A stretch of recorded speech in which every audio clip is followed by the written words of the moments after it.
Pueden tomar asiento, hermanos.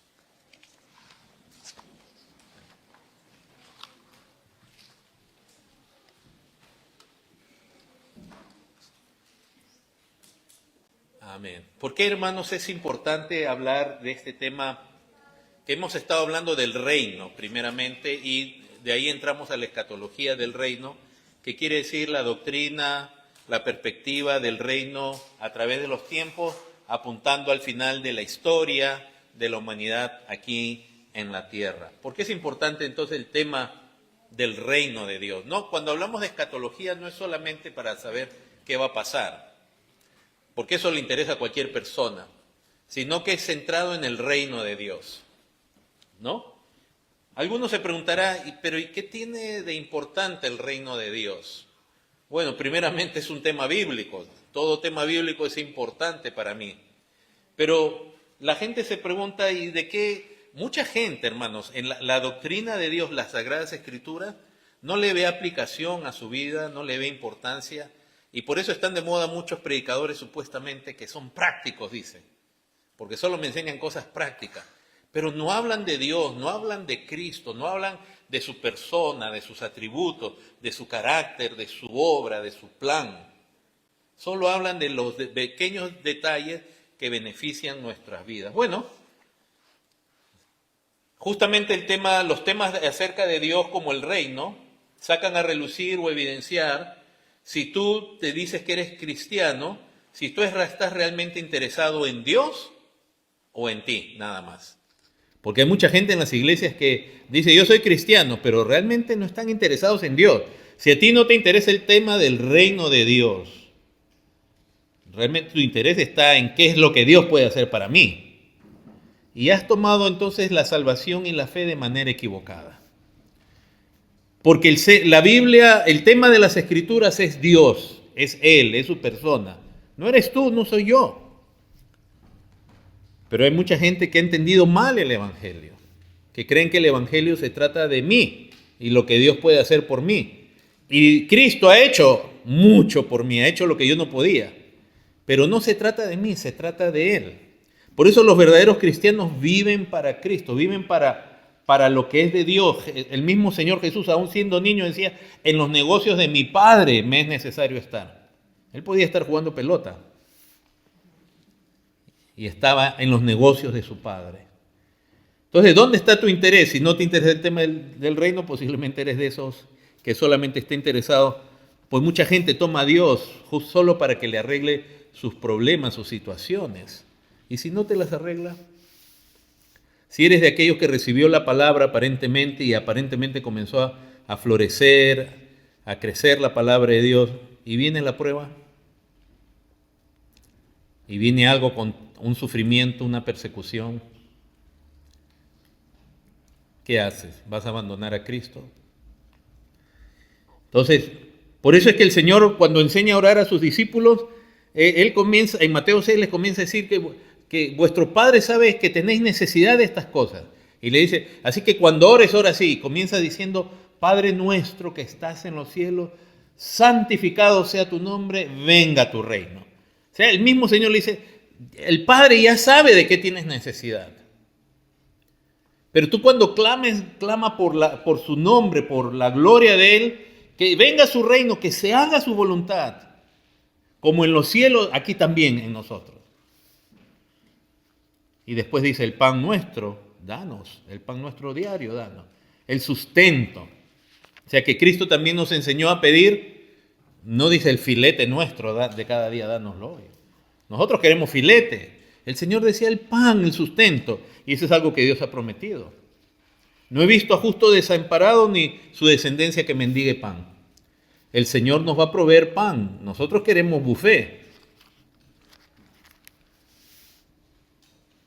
Pero Dios es un Dios que nos cuida, que tiene cuidado de cada área de nuestra vida. Pero el mismo Señor, más adelante en el mismo pasaje, por eso le dice a sus discípulos, buscad primeramente el reino de Dios y su justicia, y algunas cosas te serán añadidas. Todo te será añadido. Entonces, ¿dónde está tu prioridad? Si tu prioridad eres tú, tus circunstancias, tu familia, has perdido el enfoque. ¿Tú sabes que ¿Sabías tú que tu familia es algo temporal? El día que tú mueras dejas de ser esposo, padre, pastor, lo que sea.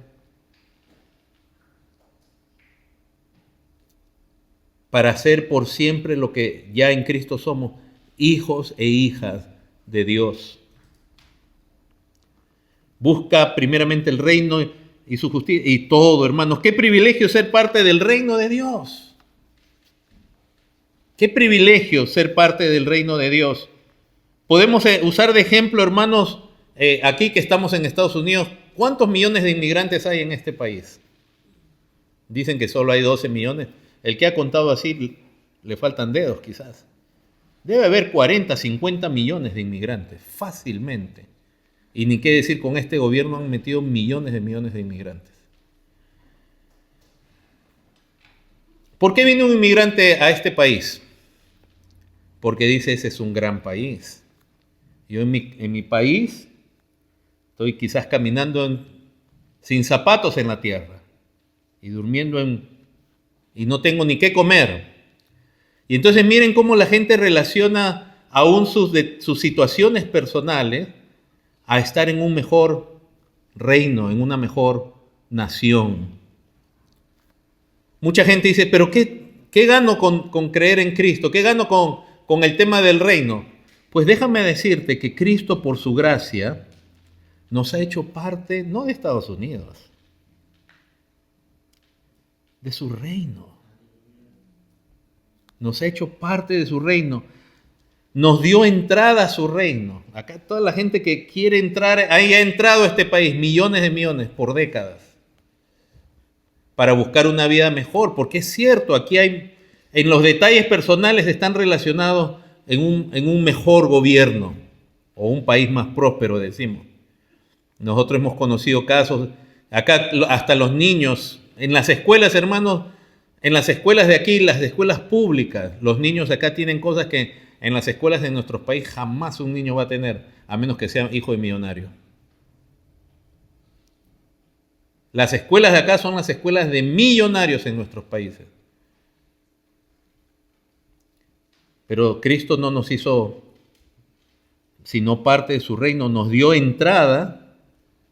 O sea, no somos ilegales en el reino. No solamente eso, sino que imagínate que tú quieras entrar a esta nación como inmigrante y el presidente, el gobernante de este país dice, ok, vente, yo te adopto. Dios hasta nos adopta como hijos, no solamente nos da entrada, nos adopta, nos limpia, nos perdona, nos hace parte de su reino glorioso, victorioso, vencedor, donde hay un buen Padre que tiene cuidado de nosotros. Y encima nos hace embajadores de su reino. Imagínense que alguno de ustedes o a mí nos llame el presidente de este país y diga, te voy a hacer embajador de este país. Pero por alguna razón los cristianos no ven, no sienten ese privilegio de ser parte del pueblo de Dios. El Rey de Gloria nos ha llamado a ser de Él y de su reino, de su pueblo. Y los cristianos lo toman como algo bueno. Está bien, gracias. Donde no hay privilegio mayor en la tierra. Claro que todo esto lo digo con mucho cuidado porque ustedes saben que en el cristianismo moderno eso de ser hijos del rey se le ha escapado de las manos a muchos. En mi país por un tiempo entró la moda eso de decir, yo soy hijo del rey, y guau, a la gente se le subía. Somos hijos del rey. Pero nunca nos olvidemos de dos cosas, que somos siervos de ese rey. Y como siervos debemos tener la humildad que también tuvo el rey. Y sobre todo, hermanos, nunca olvidemos que somos humanos y no dioses. Ser hijo del rey no quiere decir que ya yo tengo todos los privilegios. Si el hijo sufrió, nosotros también somos llamados a sufrir con el hijo. Entonces, es importante el tema del reino, hermanos, y decíamos anteriormente que hay paradigmas que estamos enfrentando en cuanto al reino, dos principalmente. Paradigma, de nuevo, significa una serie de ideas que alguien tiene o una sociedad, por lo cual todos lo filtran por ello. O sea, es la manera Se los leo. Es la teoría o conjunto de teorías, doctrinas, que el núcleo principal de ellas se acepta sin cuestionar y que es lo que suministra la base, la estructura y el modelo para el pensamiento. Y hay dos paradigmas de la iglesia hoy en día, o sea, formas de pensar que se aceptan como válidas, y cuando se lee la Biblia todo se filtra en estos dos paradigmas. Por un lado, ya hemos dicho, hay una que es un paradigma que limita la soberanía de Dios. Por ahí pasa el arminianismo, porque el arminianismo limita la soberanía de Dios. Hablamos del reino de Dios, pero el arminianismo en cierta manera limita la soberanía de Dios porque Dios está limitado por la voluntad y el libre albedrío del hombre. No lo hace con mala intención, hay muchos buenos pastores, muchas buenas iglesias que todavía tienen esa mentalidad de que creen que somos los que les damos permiso a Dios, etcétera, o somos los que nosotros decidimos. Pero si se dan cuenta, al final en el arminianismo Dios en su soberanía está limitado porque dice Dios mismo se limitó a eso. Nosotros no estamos de acuerdo con esa postura, pero de nuevo buenos pastores, buenas iglesias van por el arminianismo todavía sobre todo en Occidente y en América Latina. Pero hay otra postura que limita la soberanía de Dios, es que es el dualismo, como que Dios está por allá, nosotros por acá, y hay una lucha entre el bien y el mal, y bueno, sabemos que al final va a ganar, pero a veces parece que ya nos están dando una paliza. O sea, es como que en un partido de soccer, de fútbol, nos están dando 10-0, pero estamos esperando que venga el capitán, el Messi, que va a entrar en el último minuto y va a meter 11 goles, y ganamos al final. Pero ahorita nos están dando una paliza. Hay una idea así, y donde no se ve a Dios actuando ahora, sino como que quizás pase en el futuro. Pero la que limita la soberanía de Dios, que no es el arminianismo en sí, es un extremo que no lo relaciono directamente con el arminianismo, pero sí es un extremo herético y aún blasfemo que hoy día grandes sectores del llamado cristianismo cree. Es la famosa doctrina llamada la doctrina de fe, o palabra de fe, o las doctrinas del dominio, donde se habla del reino como un dominio. Es la doctrina de la nueva reforma apostólica de acá Estados Unidos, y de los apóstoles que están en TVN y en Enlace está lleno de esa doctrina.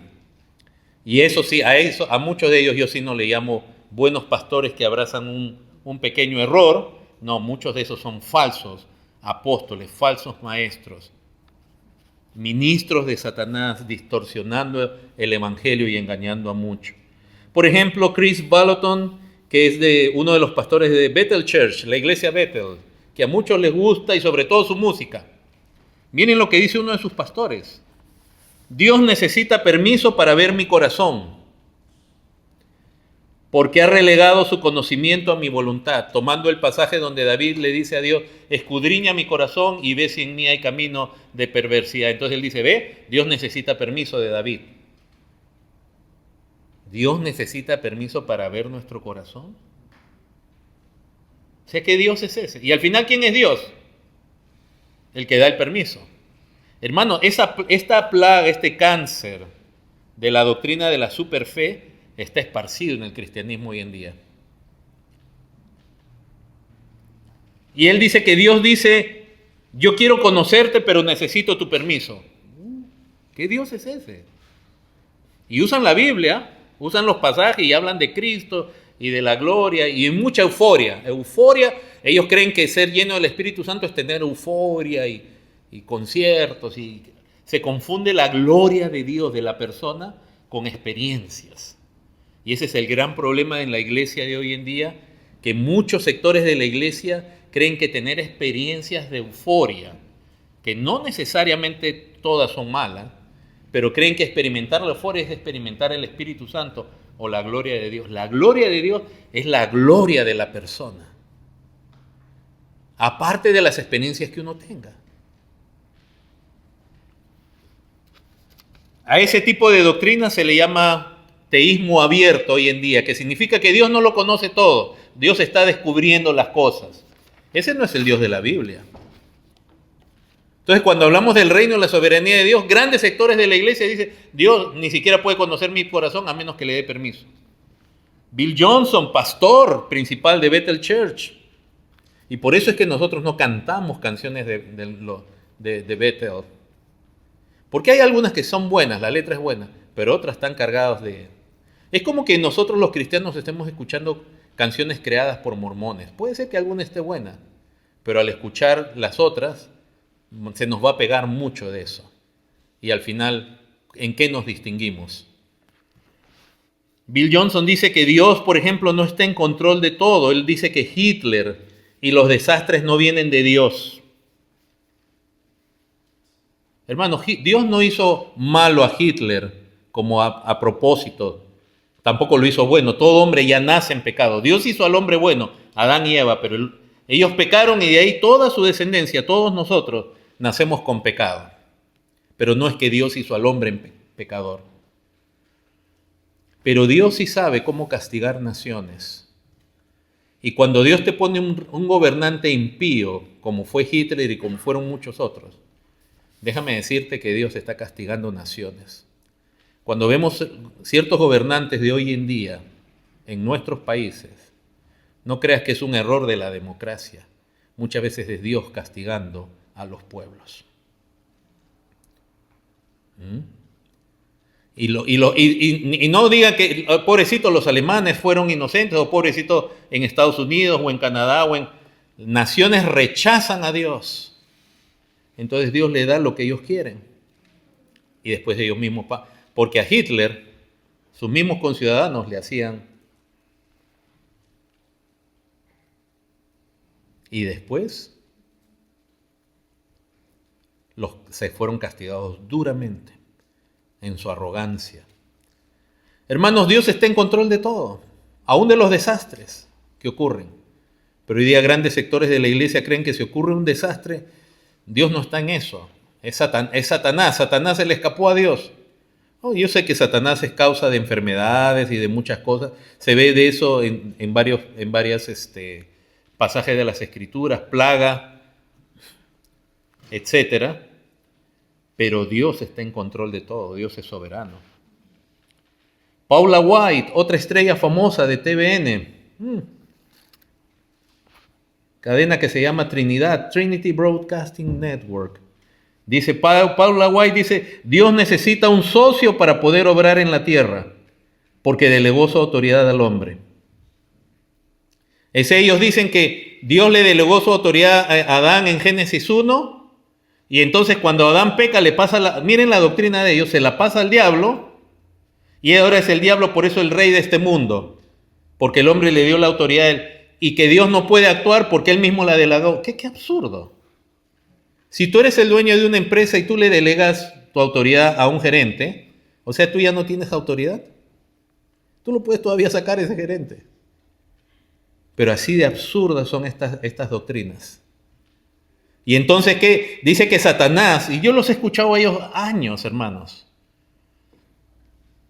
Dice que Dios andaba en la historia del hombre buscando con quién le abría la puertita para volver al mundo que él había perdido. Eso, hermanos, creen hoy día cantidad de iglesias. Y hasta que encontró a Abraham, y entonces para hacer un arreglo lo soborna a Abraham, en el sentido que le promete y le da riquezas para que Abraham le diga, ok, bueno, entra a través mío. Eso lo dicen ellos, yo no estoy difamando. Lo peor que puede hacer un predicador y un maestro es difamar, mentir. Esas son palabras de ellos. Miles Monroe, que yo les compartí la semana pasada, que tenía una iglesia en las Bahamas. La iglesia curiosamente se llamaba Bahamas Faith Ministries, Ministerios de Fe. ¿Qué decía él? Dios no puede hacer nada sin nuestro permiso. La oración es el permiso que Dios recibe del hombre. ¿Cómo va a hacer eso? O sea, Dios necesita permiso. En ese caso, ¿quién es el Dios? Él murió en el año 2014. Parece que alguien se olvidó pedirle permiso. Y murió súbitamente en un accidente aéreo, lamentablemente. Nunca nos alegramos de la muerte de nadie, pero murió en un accidente aéreo él y su esposa. ¿Él dio permiso para morir? Hermano, esta gente anda en TVN y en Enlace diciendo que ni siquiera el creyente ni siquiera se debe enfermar, porque tiene la autoridad en la obra de Cristo. Bill Johnson nuevamente dice, yo no puedo orar a Dios diciendo, si es tu voluntad, haz esto, porque eso es falta de fe. Es gente, hermanos, son iglesias enormes que crecen mucho a través de la música y eventos que andan enseñando estas cosas. Entonces, donde ahora tiene usted una multitud de llamados cristianos por todo el mundo, ¿qué hacen? Declarando, profetizando, confesando, porque se les dice que ellos pueden cambiar su realidad, que tienen que pensar positivamente. Ya hace años, hermanos, antes que muchos de ustedes nacieran, en mis comienzos en la fe, se hizo famoso un predicador coreano que tenía la iglesia más grande del mundo. Y él enseñaba que uno debía quedar embarazado espiritualmente y después dar a luz, y todo era confesión positiva. Y era el pastor más famoso, Paul Yonggi Cho. Esto no es nuevo, esto viene de hace tiempo. Entonces es algo contra lo que la doctrina de Dios acerca del reino choca. Gente creyendo que son ellos los que tienen la autoridad, que no, si lo que creí por lo cual hablé y entonces eso se va a transformar en realidad. En este tipo de doctrinas, hermanos, Dios es disminuido y el hombre es endiosado. Ahora nosotros creamos con nuestras palabras. Es un horror. Cash Luna, ¿qué dice? Si nuestro Padre es Jehová, entonces él dice, ¿qué son ustedes? ¿Qué somos nosotros? Díganlo, díganlo. Y él sabe que hay gente que está resistiendo ahí porque ya suena herejía. Sí, somos pequeños Jehová. Él no entiende, somos humanos, somos adoptados por Él como hijos por causa de que Cristo se hizo hombre. Pero nosotros no nos convertimos en Dios.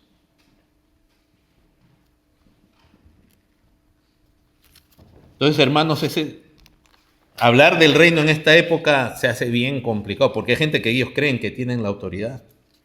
Pero por otro lado, hermanos, el otro paradigma es el dispensacionalismo. La palabra dispensacionalismo viene del griego oikonomos, que significa administrar una casa, y se refiere a la idea de cómo se organiza, cómo supuestamente organizó Dios la historia.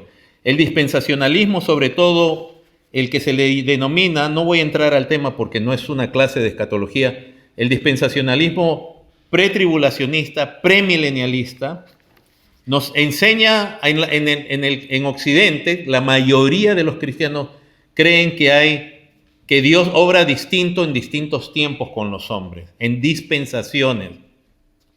Entonces ellos tienen la dispensación de la inocencia con Adán, pero él peca, ¿verdad? Así que viene después la dispensación de la conciencia, después la del gobierno humano, después de Noé, con Abraham viene la dispensación de la promesa, con Moisés viene la dispensación de la ley, con la iglesia la dispensación de la gracia, y después viene otra dispensación que ellos llaman el reino, donde Dios vuelve a reinar con Israel. Esa es la idea que predomina hoy día acerca de cómo Dios gobierna en la historia. La base del dispensacionalismo, como decía Riley, la esencia del dispensacionalismo es hacer una diferencia profunda entre Israel y la iglesia. Y nosotros hemos venido estudiando aquí en la escuela dominical que no hay tal cosa. Dios es el mismo, Él salva bajo los mismos principios en el Antiguo Testamento y en el Nuevo Testamento, pero Cristo hoy no había venido, por eso en el Antiguo Testamento un hombre, ¿cómo podía ser salvo? Por fe, no por obras. Nunca nadie fue salvo por obras. Abraham fue justificado por la fe. David también fue salvado por la fe. Él usaba la palabra confiar. Yo en ti confío. Confiar es tener fe.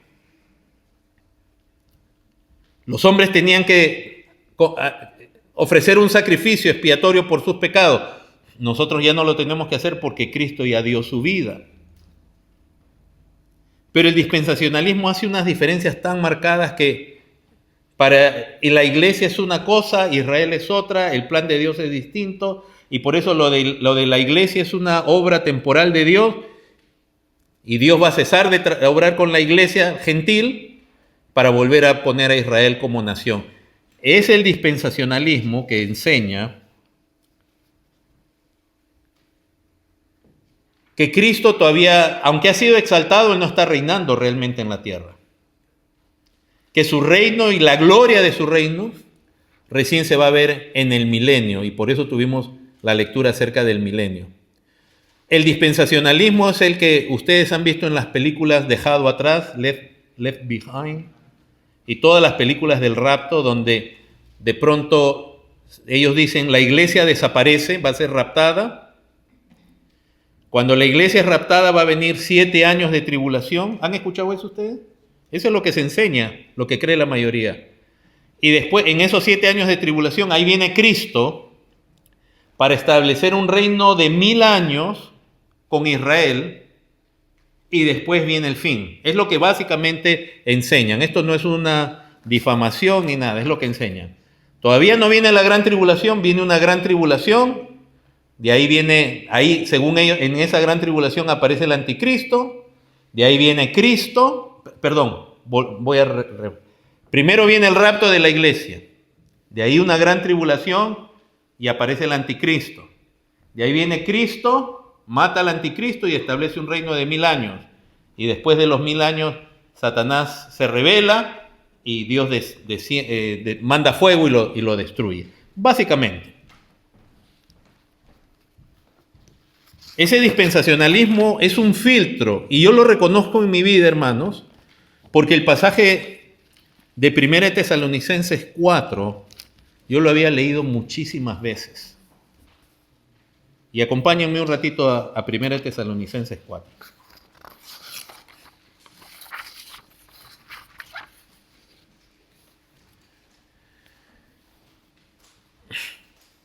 Y un paradigma es eso, un paradigma es un tipo de enseñanza, un tipo de formación donde tú puedes estar leyendo algo y no lo ves, porque ya se te introdujo a ver algo, a realzar algo, y no puedes ver otra cosa aunque predomine ahí.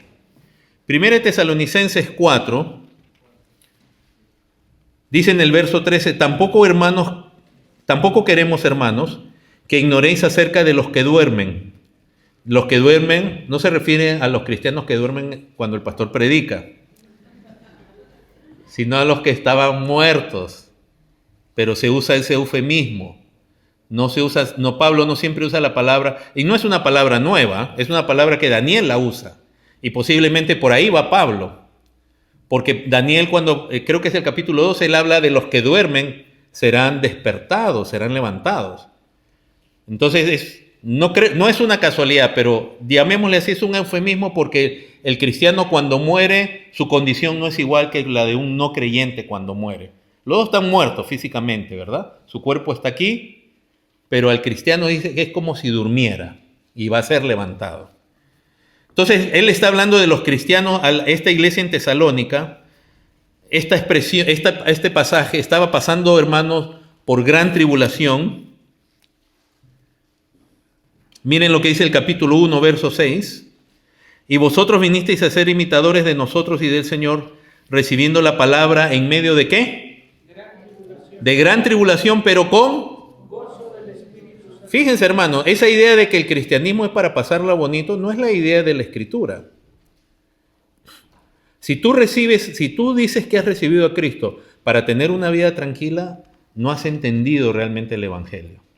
Los cristianos no nos metemos en problemas porque nos gusta, no somos pleitistas, no ponemos a debatir por debatir y por ganar discusión. No, el cristiano tiene que ser pacífico, amable, paciente, misericordioso, pero el mundo detesta lo que realmente creemos. Y ellos estaban pasando por gran tribulación. Y habían creyentes que habían muerto.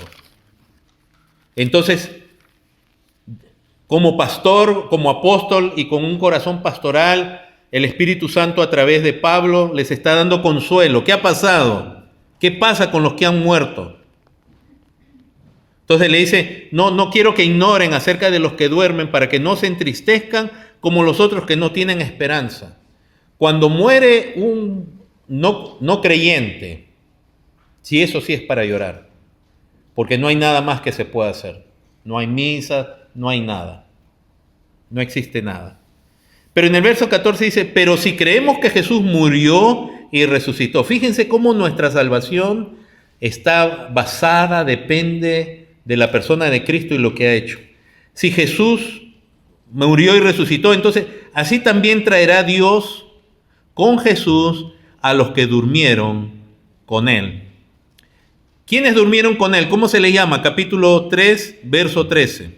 Dice, para que sean afirmados vuestros corazones irreprensibles en santidad delante de Dios nuestro Padre, miren, en la venida de nuestro Señor Jesucristo con todos sus...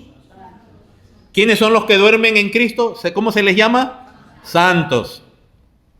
Ahora, a propósito, déjenme hacer un paréntesis. Hemos venido diciendo que el reino de Dios está formada por santos. Es gente apartada por Dios, apartada para Él, para su uso, para su gloria. Son vasos de honra. Desde la antigüedad, desde Noé fue un vaso apartado, ni qué decir Abraham. Perfecto, ser santo no significa ser perfecto. Pero alguien que es santificado es como Pablo le dice mismo a Timoteo, en una casa hay muchos utensilios, pero unos son para usos, honrosos y otros para usos viles o deshonrosos. Entonces, una persona santa es alguien apartado por Dios, elegido por gracia, para su gloria. Es lo mismo que Pablo describe en Romanos capítulo 9 cuando habla del faraón, ¿no? Y dice, pero ¿quién eres tú para a la gente, a los que leen, le dice, para que juzgues a Dios? Dios de la misma masa puede hacerse una vasija de honra y otra de deshonra. Hermanos, Dios lo hizo todo para su gloria. Y si Dios realmente ha venido a tu vida, la va a usar para su gloria.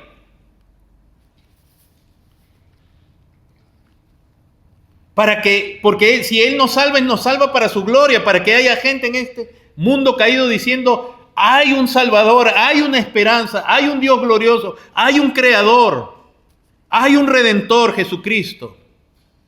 Dios todo lo hizo para su gloria.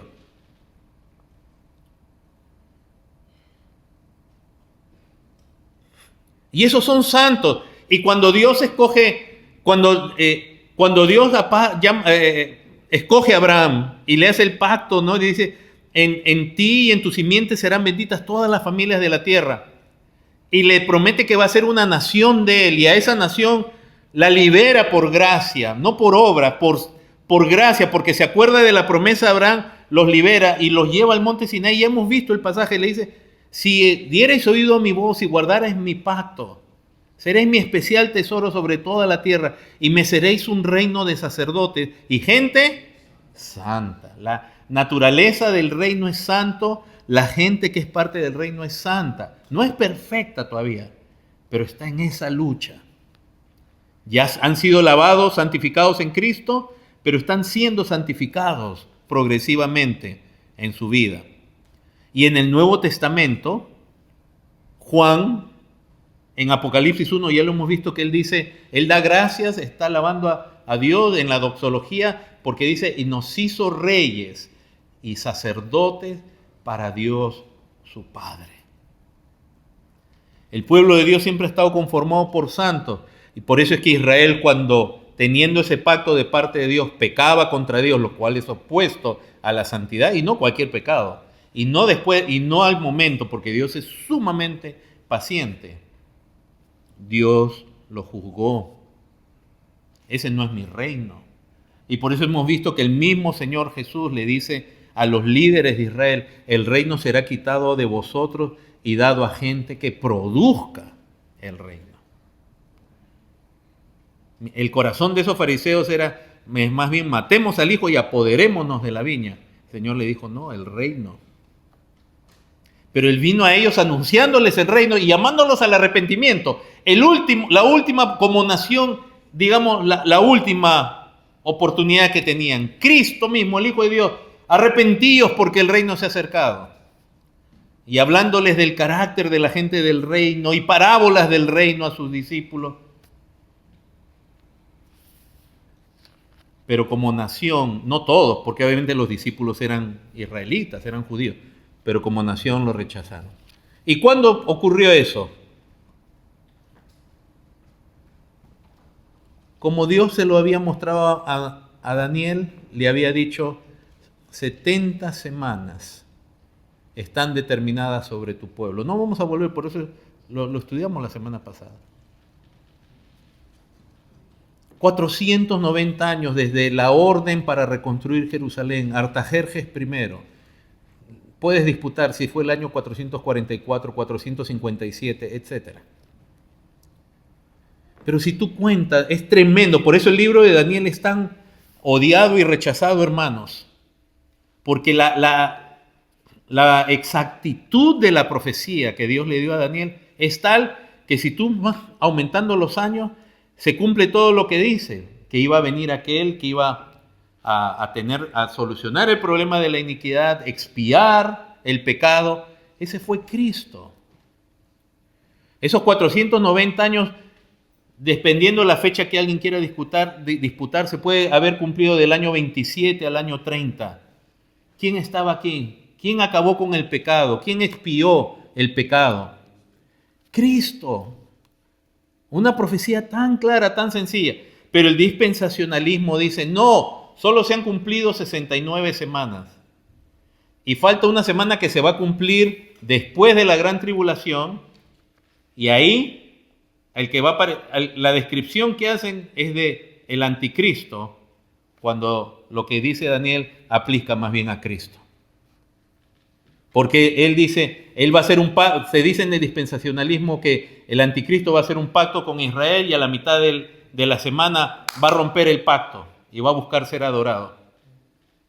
Daniel, como hemos visto la semana pasada, claramente está hablando del Mesías. Dice claramente después de 7 y 62 semanas vendrá el Mesías. Y le dice, ¿para qué? Y te dice, y va a ser muerto, pero no por sí. Él no se mató, él fue asesinado. Te lo está diciendo Daniel. Y después dice, y después vendrá un príncipe y destruirá la ciudad, refiriéndose a la destrucción de Jerusalén. Que el mismo Señor profetiza. El mismo Señor profetiza. Estamos en Tesalonicenses, no se preocupen. Vamos a Marcos capítulo 13.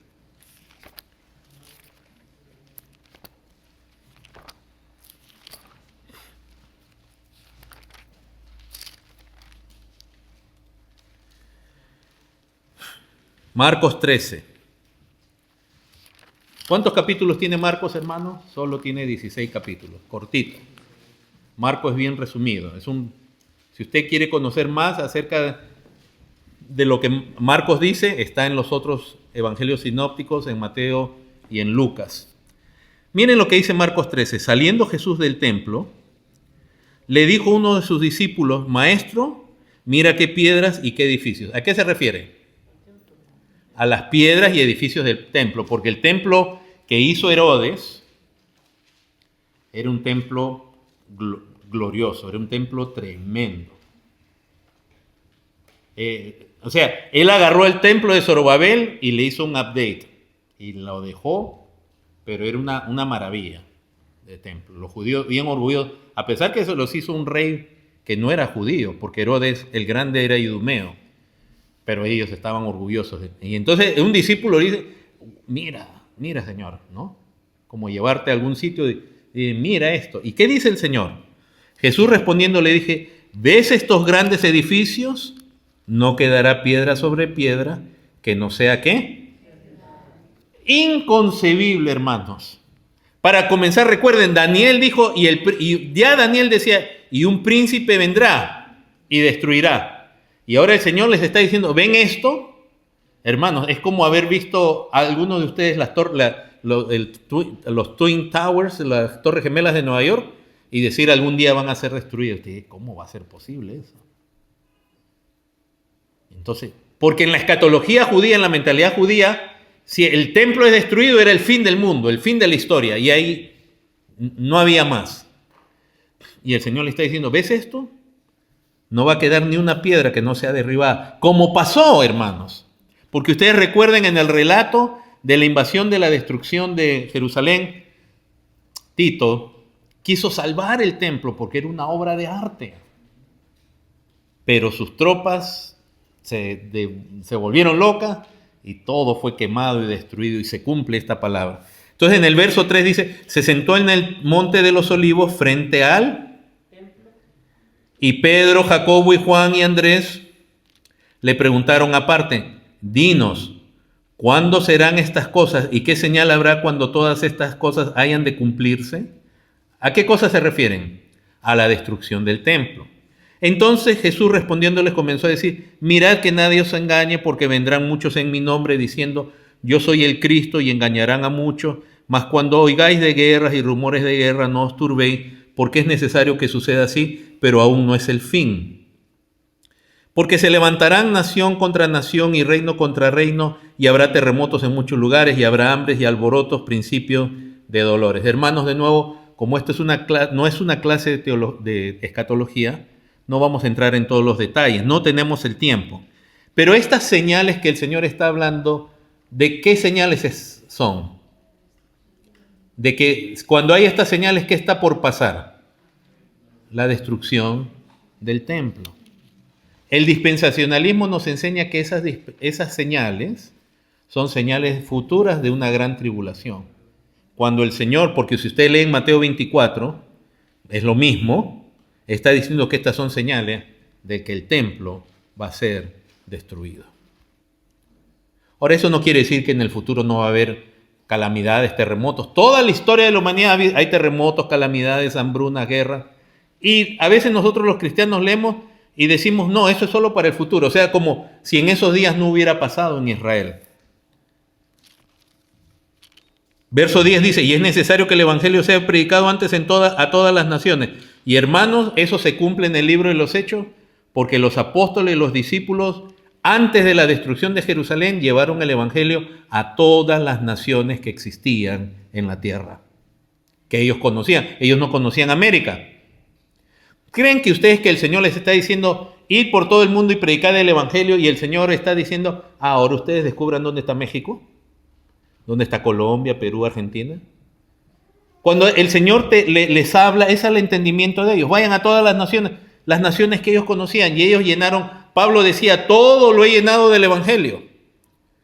Y como dejé la tarea en la mañana en la escuela dominical, cuando ustedes vean cómo murieron los apóstoles según la tradición histórica de la iglesia, ustedes van a ver los lugares donde murieron, donde murió Mateo, donde murió tal.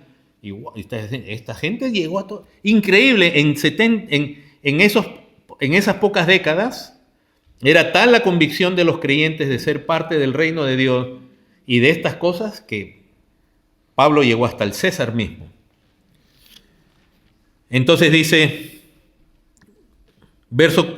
vamos a saltarnos simplemente hasta verso 14, pero cuando veáis la abominación desoladora de que habló el profeta Daniel, puesta donde no debe estar el que le entienda, entonces los que están en Judea, ¿qué les dice? Huyan a los montes.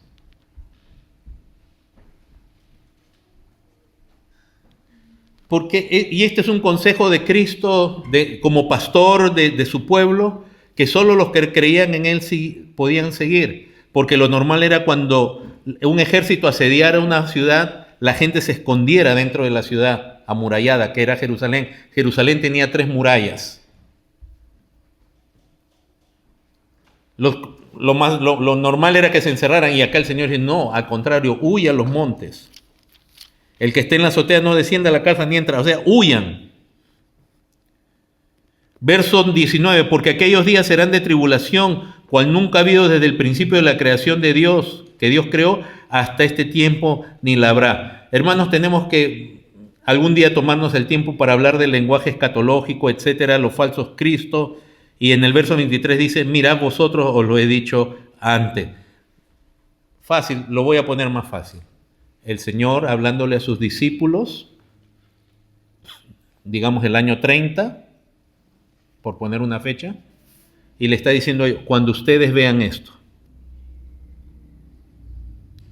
Si Él estuviera hablando de una tribulación que va a pasar, que todavía no ha pasado de más de 2000 años, les diría, algún día vendrá una gran tribulación. Pero fíjense que Él les está hablando Ustedes van a escuchar de guerras, rumores, ustedes habrán terremotos, esto. Ustedes van a ser perseguidos. Y es lo que narra el libro de los Hechos, siendo ellos perseguidos. La gran tribulación se refiere a la destrucción de Jerusalén. Pero en la escatología de ellos no es solo la destrucción de Jerusalén, porque puesto que ellos entendían también con la venida del Señor y la escatología de todo, en Mateo 24 ustedes van a ver que la pregunta de los apóstoles es, ¿qué señal hay de estas cosas y de tu venida y del fin del siglo? Y entonces no todo el pasaje se refiere ya a la destrucción de Jerusalén. El Señor se extiende y va a hablar de partes que se refieren a su segunda venida y al juicio que viene. Por eso en Mateo 24 y 25 ustedes van a tener, por ejemplo, que todos los creyentes van a ser juntados como se juntan las ovejas con los cabritos y van a ser separados. Y ese es el juicio final. ¿Ok? Pero el Señor les está diciendo, ahora volviendo a 1 Tesalonicenses 4. Entonces, el dispensacionalismo, ¿por qué es importante entender esto, hermanos? El reino de Dios siempre ha estado formado por gente santa. Y el plan de Dios continuó desde el Antiguo Testamento al Nuevo Testamento con aquellos que eran de Él. Judíos primeramente, todas las primeras iglesias eran judías. Y luego se añadieron gentiles. Ya en el libro de Daniel se nos habló de que venían 4 reinos y de ahí un reino que iba a ser indestructible. La exaltación de Cristo y el reino dado a sus santos. En los evangelios el Señor predicó del reino, usó parábolas del reino. El reino es anunciado, vivido y demostrado por la iglesia en el libro de los Hechos, en epístolas. El pasaje más que podemos recordar más frescamente es cuando Juan decía, yo copartícipe vuestro en la tribulación, en el reino y en la paciencia del Señor Jesucristo. Juan, ¿por qué vas a decir que somos copartícipes a la gente de ese tiempo en el reino, si el reino todavía va a venir en un futuro y tú no estás ahí? Y ya eran parte del reino, ya somos parte del reino. ¿Por qué es importante entonces, hermanos, el reino de Dios, la escatología? Primero, por la hermenéutica, ¿cómo entendemos pasajes? Segundo, para entender bien el plan de Dios, para conocer cuál es nuestro fin y tener una esperanza cierta, para comprender los logros de Cristo. ¿Qué es lo que Cristo logró con su venida, su muerte, su resurrección? Y también, hermanos, porque podemos caer en engaños y mentiras de falsos profetas. Cuando hablamos de las 70 semanas de Daniel, esto es importante, ¿eh?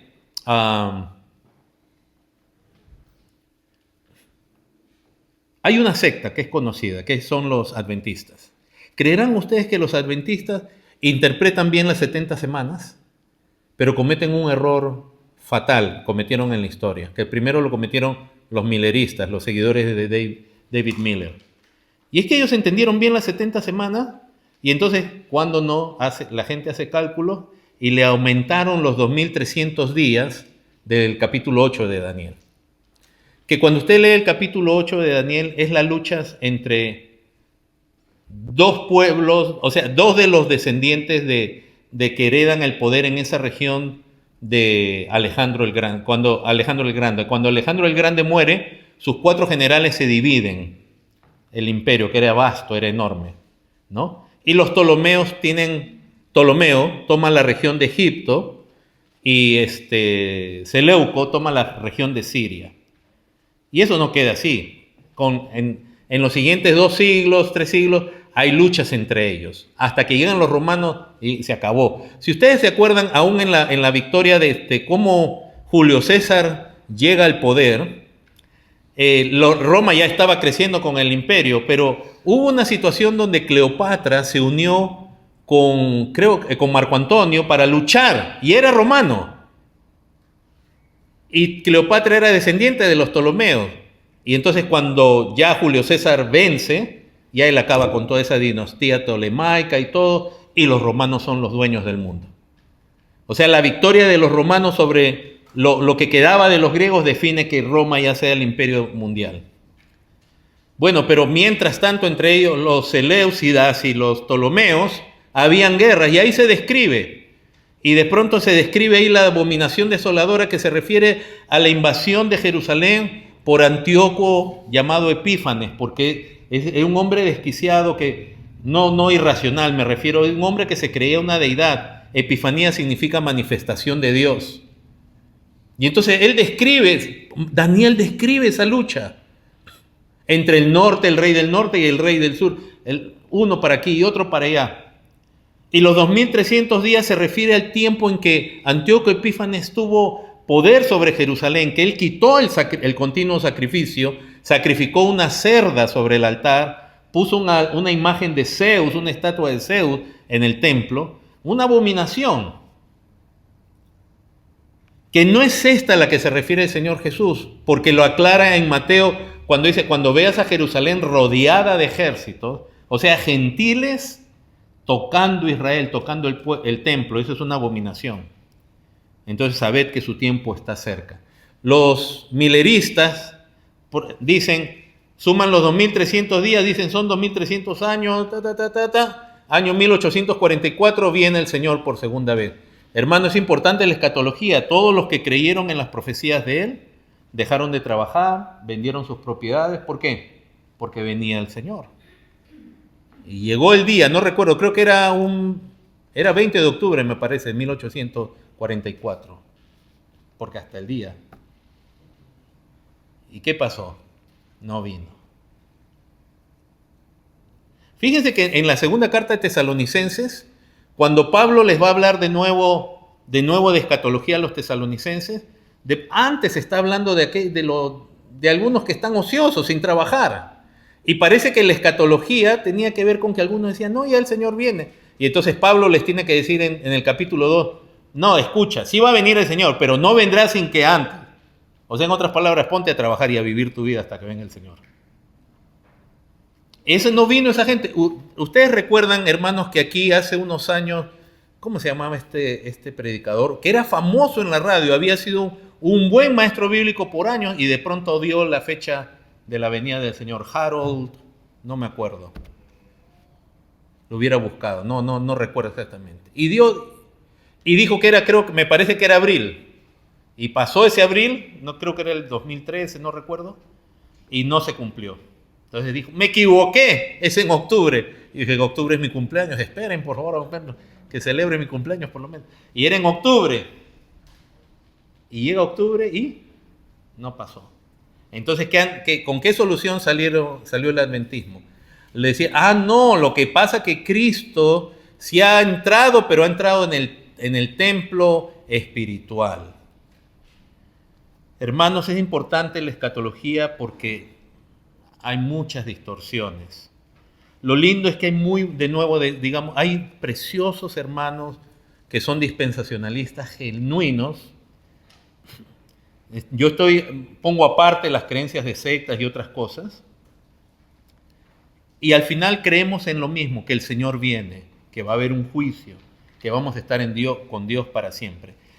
En el orden, en eso, no coincidimos, pero eso no quiere decir que nosotros hablamos de todo pastor o hermano dispensacionalista como si fuera un hereje o un enemigo. No, hay preciosos hermanos en la historia, grandes hombres de Dios que han tenido esa postura, ¿no? El problema es que con todo error uno puede ir yéndose más también, aún como con esta doctrina. ¿Saben qué? Existe, cuando nosotros decimos la gran tribulación es esto, se cumplió en el año 70, hay grupos que van por esta línea que yo les estoy compartiendo y llegan a decir, todo ya se cumplió, hasta la resurrección ya se cumplió.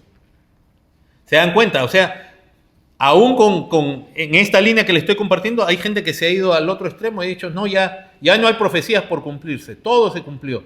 Hasta la resurrección todo se cumplió en el año 70. No es así. Hay que tener cuidado. Pero sobre todo ustedes jóvenes están expuestos y siempre van a estar expuestos a la escatología del mundo. ¿Cuál escatología?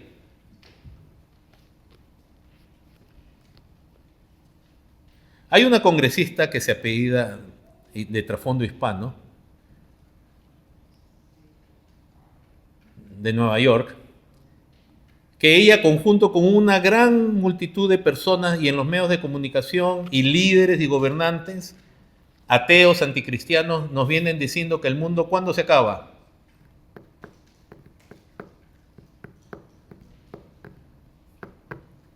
Ya no se acuerdan. Yo, menos mal que soy un poco más viejo que ustedes, pero desde que yo era chico, el año 1999, ya no iba a haber comida, no iba a haber agua. Al Gore, que fue vicepresidente de Clinton, varias veces ha profetizado, en 12 años ya no hay comida, no hay planeta. No nos vienen diciendo eso, por eso tienen que dejar de comer carne y coman insectos.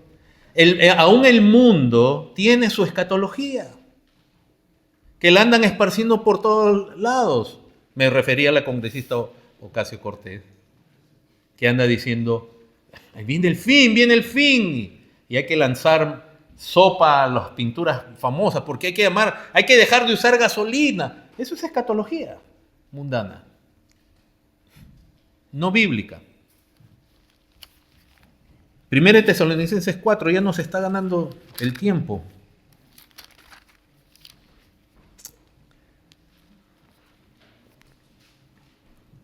Verso 15, por lo cual os decimos esto en palabra del Señor. Esto no es, esto no es idea mía. Nosotros que vivimos, que habremos quedado hasta la venida del Señor, no precederemos a los que durmieron. Porque el Señor mismo, con voz de mando, con voz de arcángel, con trompeta de Dios, descenderá del cielo y los muertos en Cristo resucitarán primero. Y luego nosotros, los que vivimos, los que hayamos quedado, seremos arrebatados juntamente con ellos en las nubes para recibir al Señor en el aire, y así estaremos siempre con el Señor. Por tanto, alentaos los unos a los otros con estas palabras. En este pasaje, Pablo está dando por entender que pudiera ser que pasara en su generación. No está diciendo va a pasar. Pero lo que este pasaje está hablando es de la resurrección. Cristo viene y en su venida resucitan los santos.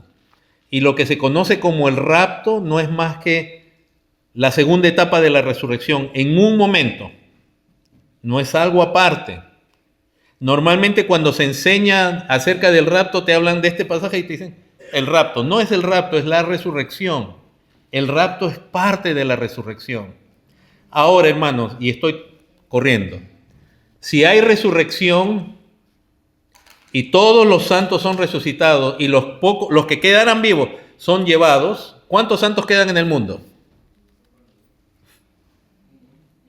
Ninguno, porque ya todos han resucitado y todos están con el Señor. ¿Ok?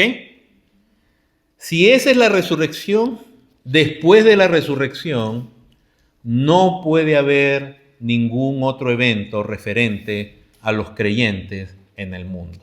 O sea que, porque ya ha habido resurrección. ¿Cuántas resurrecciones hay? Hay solo una. No hay dos resurrecciones de creyentes. Por eso es que no podemos poner un milenio detrás del rapto. Si hubiera solo rapto, podemos poner 1000 años. Pero si el rapto es parte de la resurrección, no puedes poner 1000 años donde se convierte Israel, porque cuando Satanás viene a destruirlo, ¿qué haces con esa gente?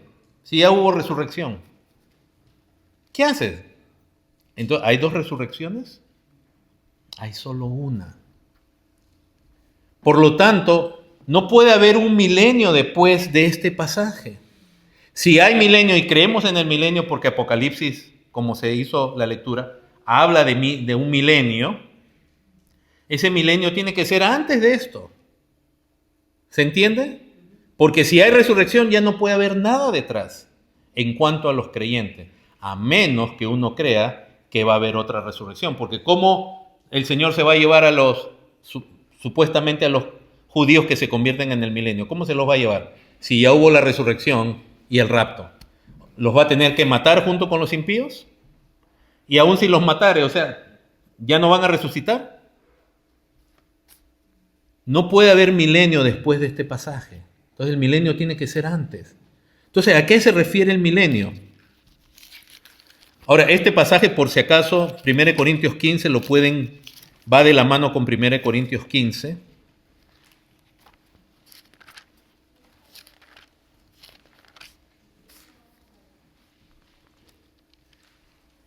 Verso 22, porque así como en Adán todos mueren, también en Cristo todos serán vivificados, la resurrección, pero cada uno en su debido orden, Cristo las primicias, luego los que son de Cristo en su venida, y luego ¿qué? O sea, en la venida de Cristo, miren, es claro el pasaje. Cristo primero, es el primero que resucitó. Acá te lo dice. Luego, ¿quién? ¿Quiénes van a resucitar? Los que son de Cristo. ¿Cuándo? Te lo dice. En su venida, porque en su venida va a haber resurrección y el llamado rapto, el arrebatamiento, que es la resurrección de los vivos, digamos así, que es como una contradicción. ¿Y luego qué viene? ¿Qué dice ahí el pasaje? El fin. No hay 1000 años después. Entonces, ¿usted no cree en el milenio? Claro que creemos, y lo vamos a explicar así rapidito nomás. Luego el fin, cuando entregue el reino al Dios y Padre, cuando haya hecho ¿qué? Suprimido todo dominio y toda autoridad y toda potencia. O sea, si Cristo viene, es para suprimir todo dominio, para imponerse sobre todo. Dice, ahora, pero miren en el versículo 25, porque preciso es que Él, ¿qué? Presente, en tiempo presente, hasta que haya puesto a todos sus enemigos debajo de sus pies. Y el postrer enemigo que va a ser muerto, que va a ser vencido, ¿quién es? La muerte. En la resurrección se vence a la muerte. Se vence a todos sus enemigos y se vence a la muerte. No después de 1000 años, sino en su venida. En el mismo capítulo, por eso dice en el versículo 54, y cuando esto corruptible se haya vestido de incorrupción y esto mortal se haya vestido de inmortalidad, entonces se cumplirá la palabra que es escrita: sorbida es la muerte en victoria. ¿Dónde está, oh muerte, tu aguijón? ¿Dónde, oh sepulcro, tu victoria? Ya que el aguijón de la muerte es el pecado y el poder del pecado la ley. La muerte va a ser vencida, hermanos. Verso 51. He aquí os digo un misterio. Miren, no todos dormiremos. O sea, cuando venga el Señor, no todos los cristianos han muerto. Siempre va a haber cristianos vivos. ¿Se dan cuenta cuánto armoniza con 1 Tesalonicenses 4? No todos dormiremos, pero todos seremos ¿qué? Todos seremos, es la resurrección. ¿Cuánto tiempo? Nosotros siempre decimos, primero es la resurrección y junto, pero en el orden sería después, pero no después de 1000 años o un año ni una hora. Junto, porque es un abrir y cerrar de ojos. Verso 52. En un momento, en un abrir y cerrar de ojos, a la final trompeta. ¿Quién viene con trompeta? Cristo viene con trompeta. ¿Se dan cuenta que no es una venida secreta donde la gente desaparece del mundo como nos muestra la película Left Behind y otras? No, si hay arrebatamiento es que Cristo ha venido y todo el mundo lo ha sabido. En un momento, en un abrir y cerrar de ojos, a la final trompeta, porque se tocará la trompeta y los muertos serán resucitados incorruptibles y nosotros, los que vivimos, seremos ¿qué? Transformados, porque es necesario que esto corruptible se vista de incorrupción y esto mortal se vista de inmortalidad. Y terminamos en Apocalipsis 20. Les pido un poquito más de su paciencia, aunque los veo bien interesados, pero no quiero abusar de la paciencia de ustedes. Ya se hizo la lectura y no tenemos tiempo de leer. Juan ve que un ángel desciende y ata a Satanás por 1000 años, ¿no? Lo pone en el abismo y para que ya no engañe a las naciones por 1000 años. Entonces hemos dicho ya que este milenio no puede venir después de la resurrección, del arrebatamiento. Creemos en el milenio, pero entonces acá se está refiriendo a algo que está pasando antes.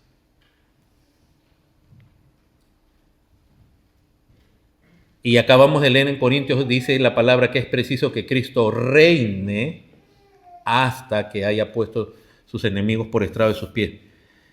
De pronto en el verso 4, primero él ve a Satanás siendo encerrado y de pronto dice, vi tronos, se sentaron sobre ellos los que recibieron facultad de juzgar. ¿Y vi qué?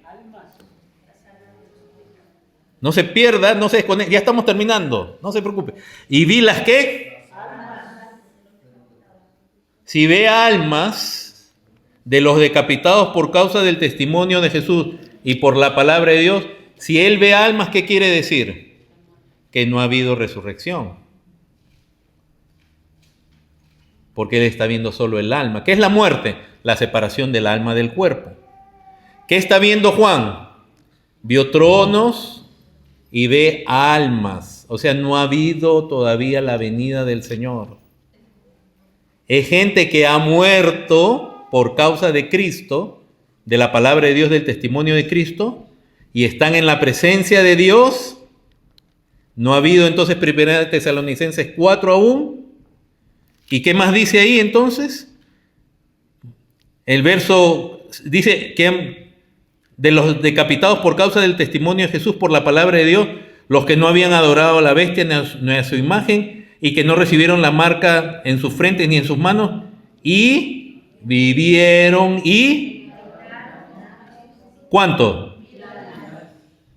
Esos creyentes que han muerto, que están con Cristo, esto no es acá en la tierra, en el reino milenial. Leyendo la Biblia de Ryrie dice, este es el reino milenial aquí en la tierra. No, él está viendo almas.